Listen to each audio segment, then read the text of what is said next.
Génesis 22, 1-19, dice la palabra. Pasado cierto tiempo, Dios puso a prueba a Abraham y le dijo: Abraham, aquí estoy, respondió.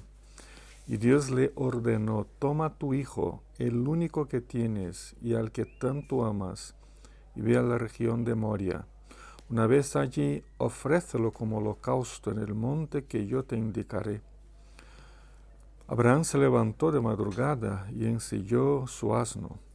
También cortó leña para el holocausto y junto con 2 de sus criados y su hijo Isaac, se encaminó hacia el lugar que Dios le había indicado. Al tercer día, Abraham alzó los ojos y a lo lejos vio el lugar. Entonces les dijo a sus criados: quedaos aquí con el asno, el muchacho y yo seguiremos adelante para adorar a Dios y luego regresaremos junto a vosotros. Abraham tomó la leña del holocausto, la puso sobre Isaac, su hijo. Él por su parte cargó con el fuego y el cuchillo, y los dos siguieron caminando juntos. Isaac le dijo a Abraham: Padre, dime, hijo mío. Aquí tenemos el fuego y la leña, continuó Isaac, pero ¿dónde está el cordero para el holocausto? El cordero, hijo mío, lo proveerá Dios, le respondió Abraham. Y siguieron caminando juntos. Cuando llegaron al lugar señalado por Dios, Abraham construyó un altar y preparó la leña. Después ató a su hijo Isaac, lo puso sobre el altar encima de la leña. Entonces tomó el cuchillo para sacrificar a su hijo, pero en este momento el ángel del Señor le gritó desde el cielo: Abraham, Abraham. Aquí estoy, respondió. No pongas tu mano sobre el muchacho, ni le hagas ningún daño, le dijo el ángel. Ahora sé que temes a Dios, porque ni siquiera te has negado a darme a tu único hijo. Abraham alzó la vista y en un matorral vio un carnero enredado por los cuernos. Fue entonces, tomó el carnero y lo ofreció como holocausto en lugar de su hijo. A este sitio Abraham le puso por nombre: El Señor provee. Por eso hasta el día de hoy se dice: en un monte provee el Señor.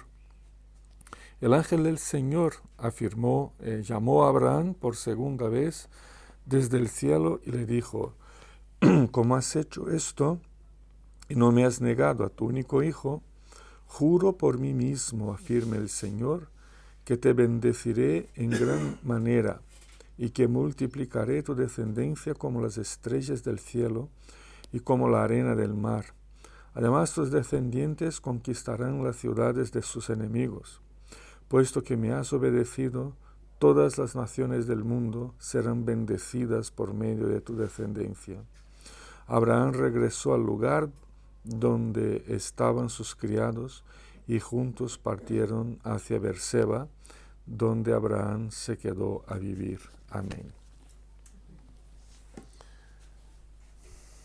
Estamos ante una de las historias más intrigantes del Antiguo Testamento. De la vida de Abraham, creo que la más intrigante que hay, cuando Dios le pide que sacrifique la vida de su único hijo, el hijo de la promesa. Es cierto que vivían en un determinado momento histórico, en un determinado contexto cultural y religioso, en el que los sacrificios humanos a los dioses de los pueblos ahí alrededor de donde vivían ellos no era considerado nada extraño, no era algo fuera de lo normal, era una práctica común. Y de cierta forma incluso era una práctica que se esperaba que se hiciera, ¿no? Pero la fe en el verdadero Dios se depositaba sobre una promesa de vida y de bendición, y no sobre muertes, sacrificios de vida humana, ni nada por el estilo. Y eso ha sido así desde el principio de la revelación divina. Y algunas preguntas que me estoy haciendo esta semana, ¿no? Al leer este texto. ¿Qué significó a Abraham que Dios le pidiera la vida de su único hijo, el hijo de la promesa? ¿Qué significó a Isaac? O sea, ¿cómo Isaac lo habrá visto, ¿no? ¿Qué significa a nosotros la experiencia de sacrificio, de fe y de provisión divina que tuvo Abraham? ¿Qué podemos aprender con la experiencia de Abraham?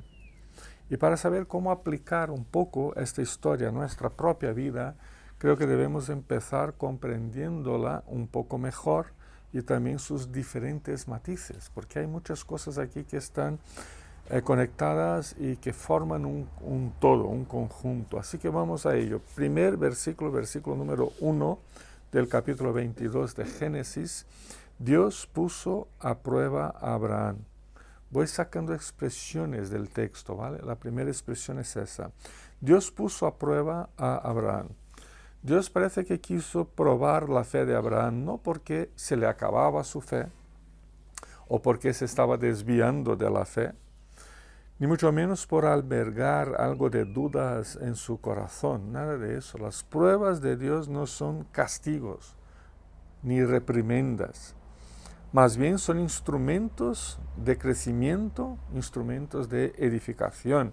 No sé si os acordáis, es un largo texto que tenemos en Hebreos capítulo 12, ahí versículos 7 al 13, donde dice, en resumen, citando a uno de los versículos de Hebreos, dice, lo que estáis soportando es para vuestra disciplina, pues Dios os está tratando como a hijo, ¿no? O sea, ¿qué hijo hay que el padre no le disciplina si lo ama, ¿no?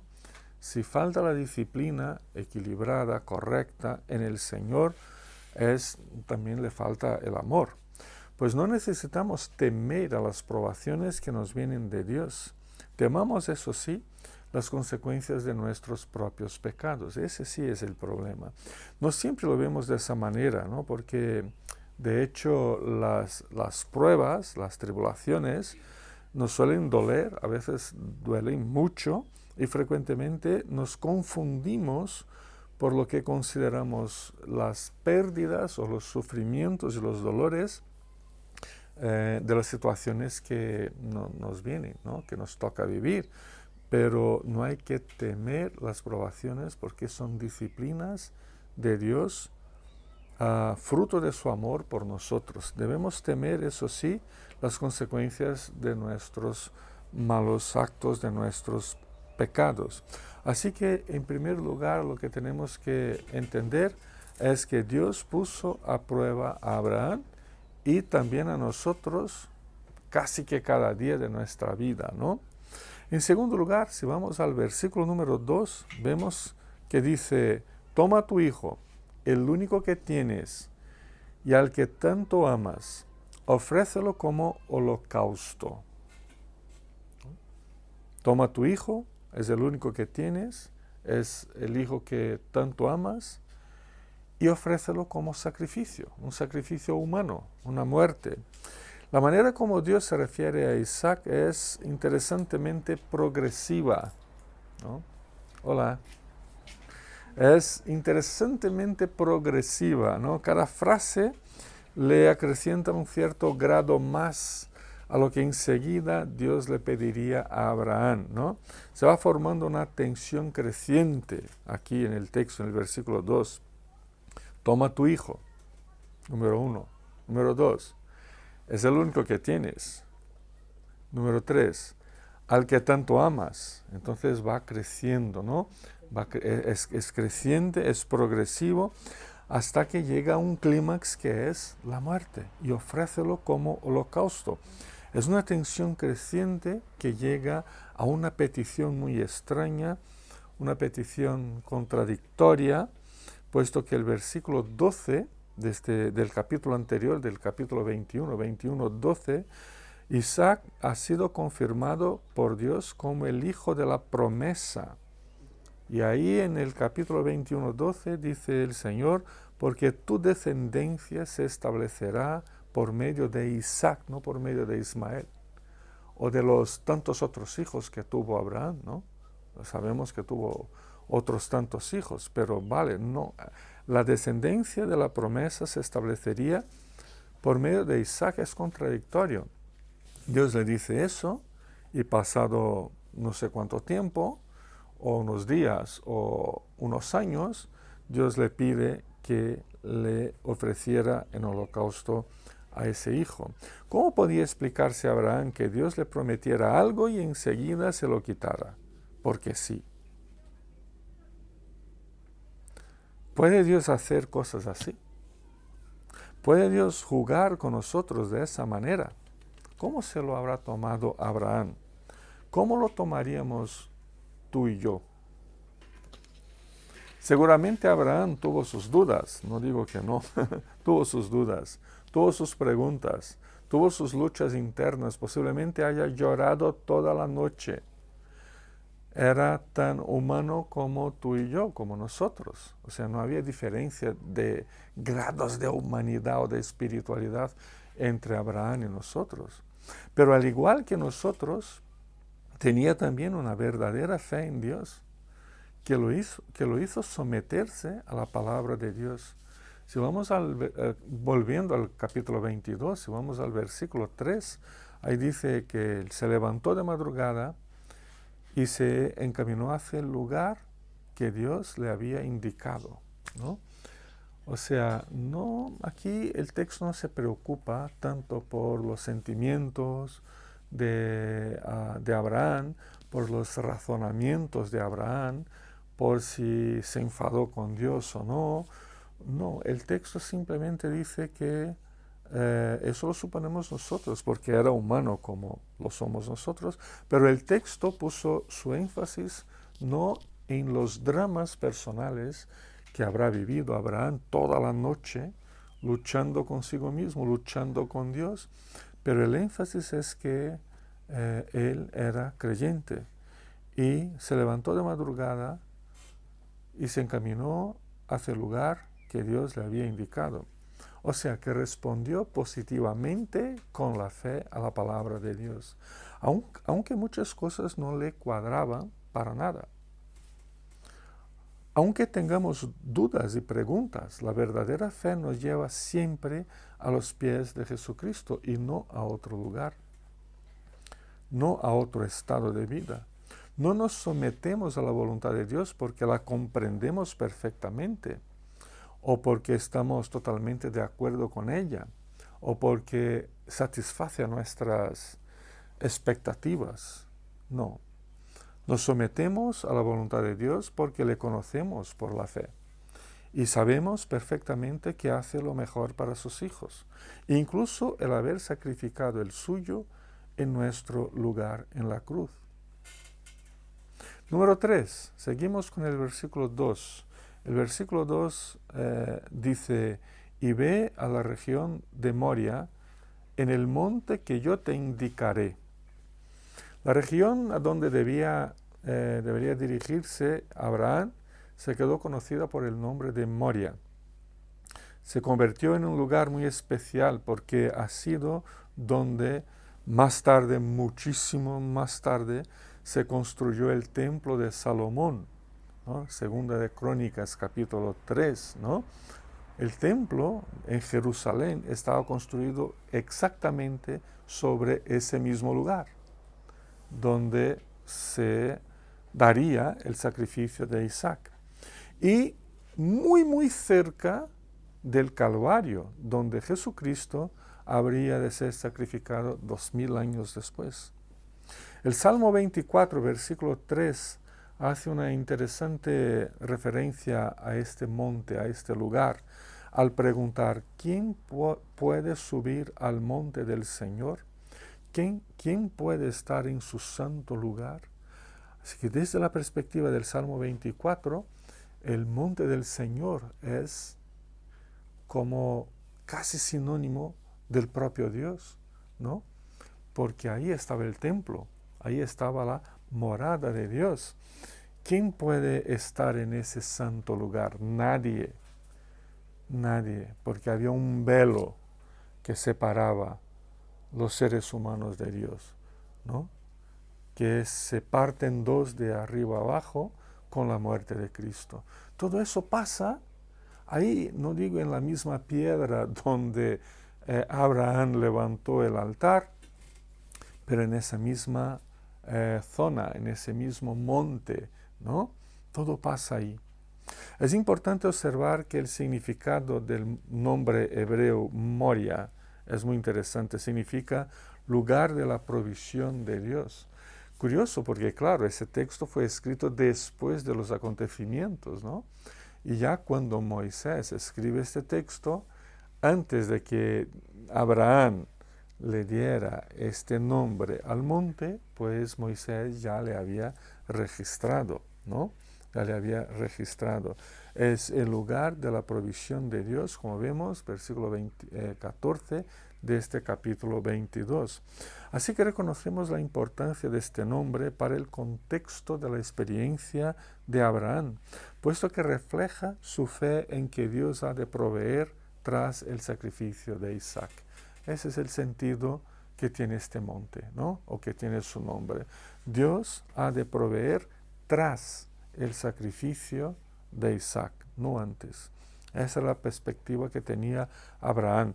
Abraham creía en la provisión de Dios, que no dejaría de cumplir con su palabra eterna y con su promesa, la promesa del capítulo 21, que Isaac, por medio de Isaac, se formaría entonces la descendencia de Abraham, que sería de bendición a todo el mundo. Él creía en esa palabra que era eterna y en su promesa. Seguramente a lo largo de su viaje o de su peregrinación hacia Moria, Abraham estuvo meditando sobre la permanente provisión de Dios en su vida y en su familia. En Moria había un monte específico que Dios le indicaría a Abraham. Eso es otro dato muy importante, muy curioso aquí del versículo 2, ¿no? Había un monte que Dios le indicaría a Abraham. Con toda certeza, estas palabras le hicieron recordarse de cuando Dios lo llamó por primera vez a que dejara su tierra, a sus parientes, a la casa de su padre, para irse a una tierra que le mostraría. ¿No? Génesis 12, versículo 1, ¿no? Y esto de dejarlo todo y vete a la tierra que te mostraré, parece que ha sido una de las marcas del llamamiento divino a Abraham. Y ese mismo peregrinaje de fe se ha convertido en la marca de su propia espiritualidad y de la espiritualidad de todos nosotros que seguimos las pisadas de fe de Abraham, de todos los creyentes. No sabemos a dónde vamos, ¿no? Sabemos que Dios tiene un lugar y que Él nos va mostrando e indicándonos los pasos que tenemos que dar cada época de la vida. Él caminó 3 días, 3 largos días con su hijo. Versículo 4, volvemos al capítulo 22, versículo 4. 3 largos días, tiempo que tuvo para llorar, meditar y ejercer su fe. Tiempo de una prolongada prueba y de una obediencia firmemente mantenida en Dios. El carácter de su fe se perfeccionaba. Su reflexión sobre la palabra de Dios se profundizaba. Su espiritualidad se fortalecía. Su vida de peregrinaje en la búsqueda por la voluntad de Dios no había terminado. Más bien, lo siguió a lo largo de toda su vida de fe, de toda su vida de comunión con Dios. Habría que seguir esperando en Dios y orientándose cada día por las señales y por la palabra dada por el Señor. Así es la vida de los que seguimos a Dios. Número 4, saltamos al versículo 5. Versículo 5, capítulo 22, dice, y luego regresaremos junto a vosotros, lo que dijo Abraham a sus 2 siervos, y luego regresaremos junto a vosotros. Es interesante, ¿no? Porque iba seguro de que sacrificaría a su hijo, pero le dice a los 2 que se quedaron con el asno, regresaremos, yo y mi hijo. Eso es un plural. Iba con la certeza de que tenía que sacrificar a su hijo, pero también con la misma certeza de que volvería luego con su hijo vivo. No podemos tomarnos a la ligera la afirmación de Abraham, porque está cargada de significado para él mismo y para Isaac, por supuesto, y para todos los que en los siglos venideros seguimos los caminos de Abraham, las pisadas de su fe. ¿A qué se refiere Abraham al decir que volvería con su hijo vivo? Si leemos Hebreos capítulo 11, versículos 17 a 19, y lo voy a leer literalmente porque vale la pena, dice que consideraba Abraham que Dios tiene poder hasta para resucitar a los muertos, y así, en sentido figurado, recobró a Isaac de entre los muertos. Esa es una interpretación que le da el Nuevo Testamento a esta afirmación de Abraham. Vale la pena leerla otra vez, ¿no? Porque consideraba Abraham que Dios tenía poder hasta para resucitar a los muertos. Y así, en sentido figurado, recobró a Isaac de entre los muertos. Creo que Abraham estaba claramente esperando y confiando en que Dios resucitaría a Isaac, porque su palabra y su promesa habrían de cumplirse fielmente. Y a veces nos preguntamos, pero ¿por qué no podía creer o esperar Abraham que al invés de que Dios iba a resucitar a Isaac, pues que le enviara un carnero, ¿no? Que surgiera ahí en un matorral, como pasó luego? Era más lógico que encontrara un animal perdido de algún rebaño y que luego lo pagara a su dueño, pero que sacrificara este animal en lugar de sacrificar a su hijo. Era más fácil de creer así, era más lógico, era más posible de que pasara que Dios resucitara a su hijo.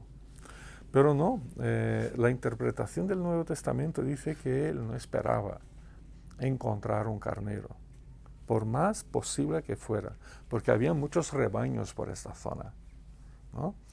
Por más posible que fuera, él esperaba que Dios resucitaría a su hijo. Eso es muy interesante. No esperaba evitar el sacrificio, contaba con ello,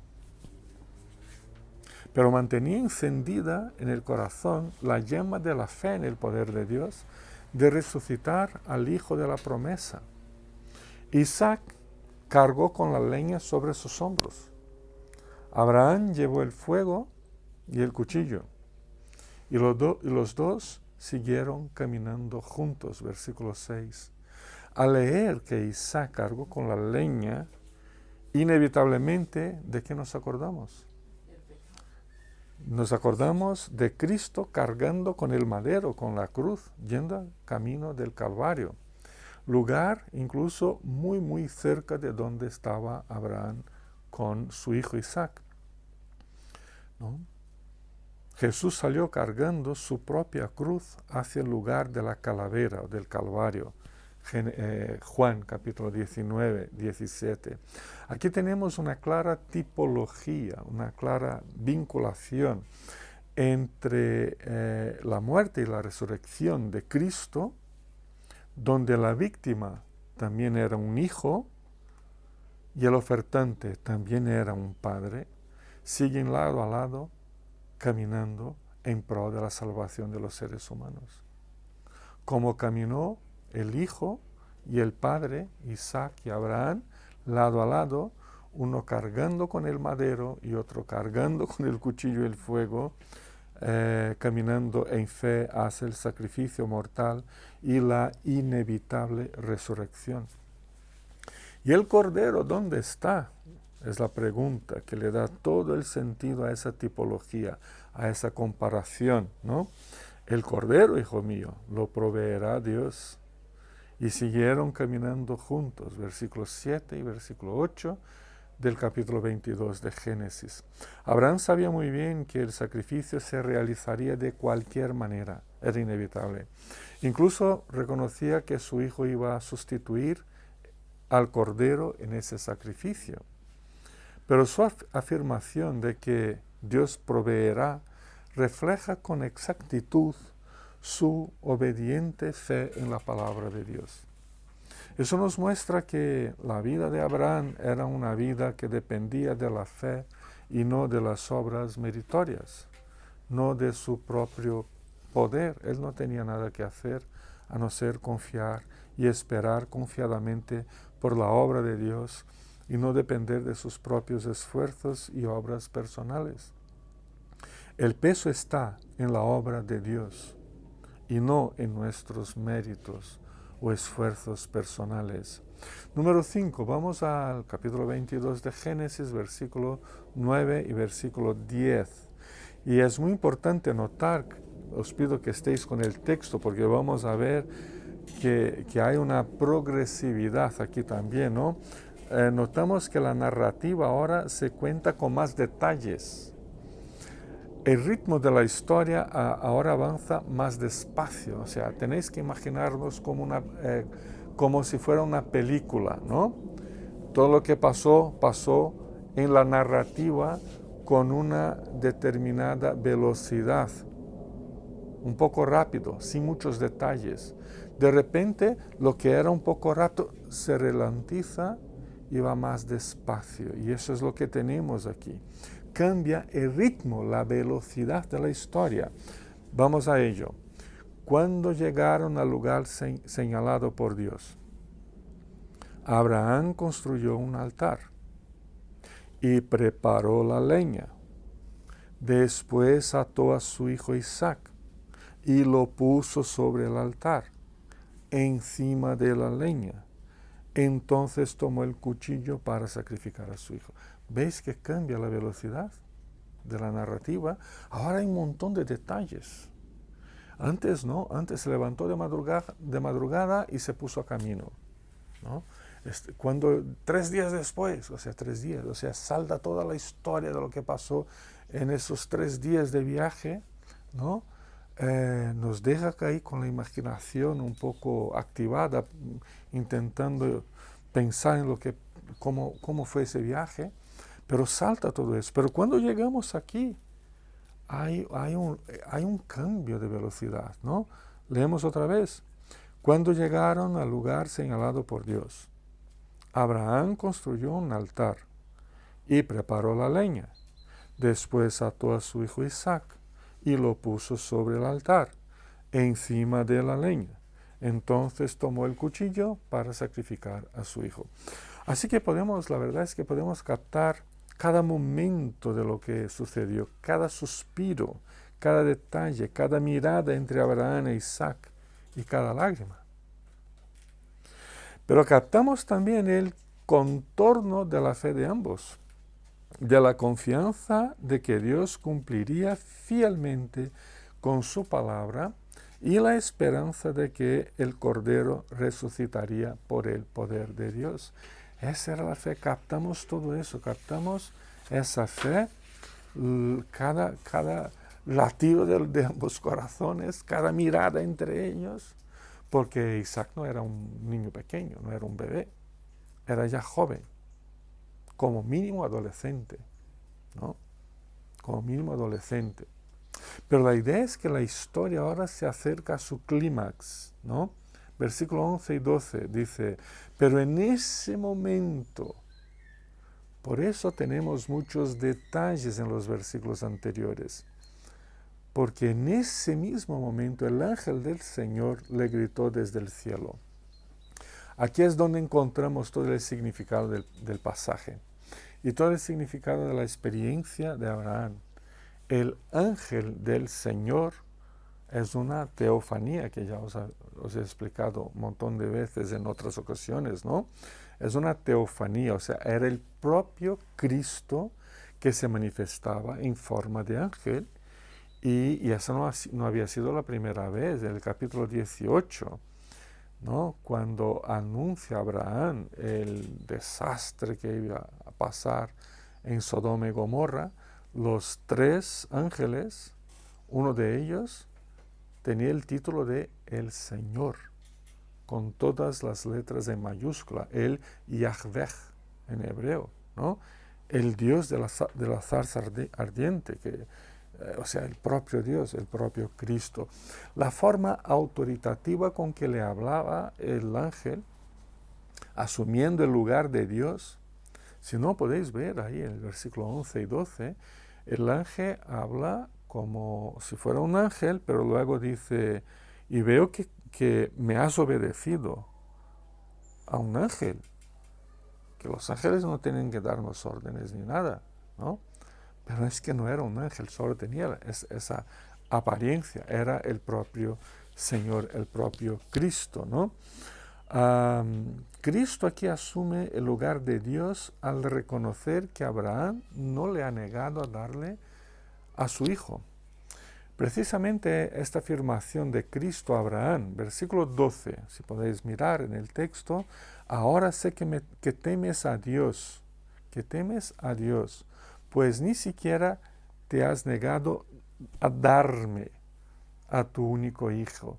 Muestra que desde el lado humano, o sea, del lado de Abraham, había una completa disposición y fe para el sacrificio último, el sacrificio de la vida.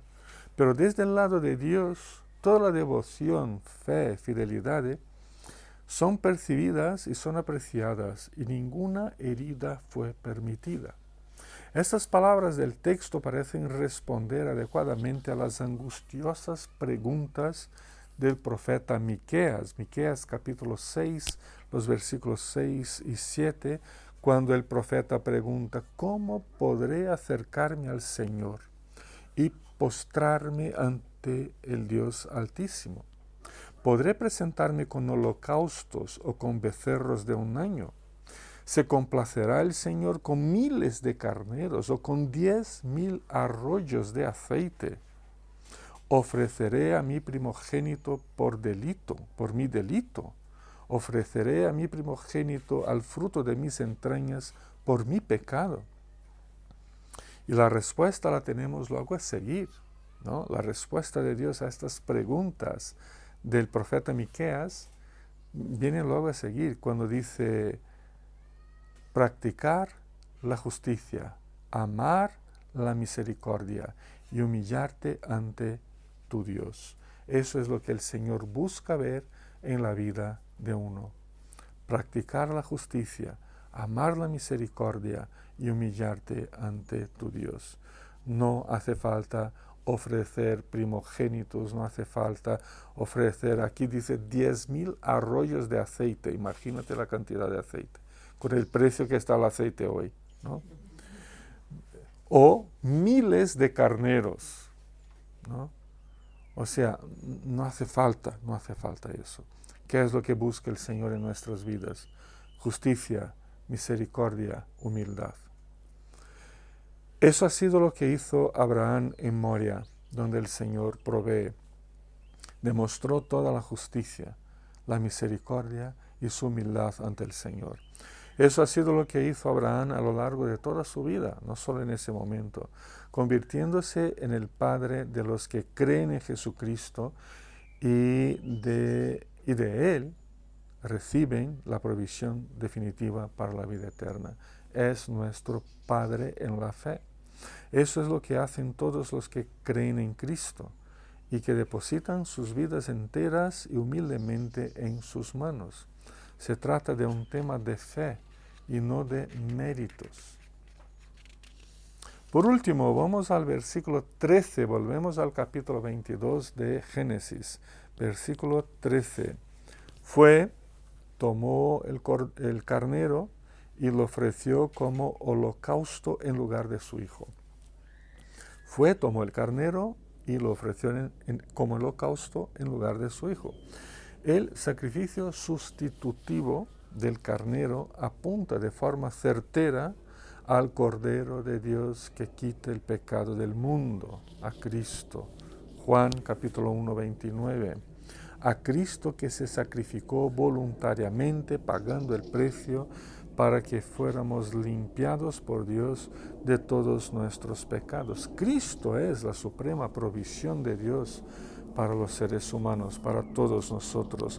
Cristo es el cumplimiento fiel y cabal de Dios a su propia promesa de bendición a todas las familias de la tierra, tal como le ha sido dada a Abraham.